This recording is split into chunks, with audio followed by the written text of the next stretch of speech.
Evening போல் வயலில் ரிலாக்ஸாக நடந்து சுற்றி இயற்கையை ரசிக்கிறது ஒரு தனி சுகம்தான்.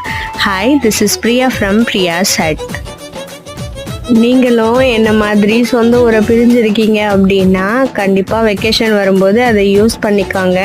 ஏன்னா நம்ம அனுபவிச்ச அந்த குட்டி குட்டி சந்தோஷங்க நம்ம பசங்களுக்கும் கிடைக்கணும் இல்லையா? அந்த மாதிரி தான் இன்றைக்கும் எங்களுக்கு நடந்த அனுபவம்.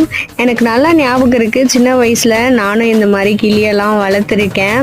எங்களோட பெரிய அண்ணாக்கள்லாம் பிடிச்சி வச்சுருப்பாங்க. அது தென்னை மரத்து சந்தில் இருக்கும்.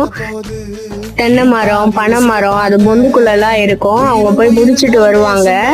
எங்களுக்கும் நாங்கள் கொடுங்கன்னு கெஞ்சி கேட்டு வாங்கி அதை நாங்களும் வளர்த்த அனுபவம் எனக்கு இருக்குது. ஆனால் என் பொண்ணுக்கு வளர்க்குற அனுபவம் இருக்காது, ஆனால் பார்க்குற அனுபவம் கிடைச்சிருக்கு. அதை நினச்சி நான் சந்தோஷப்படுறேன். தேங்க்ஸ் ஃபார் வாட்சிங். பாய்.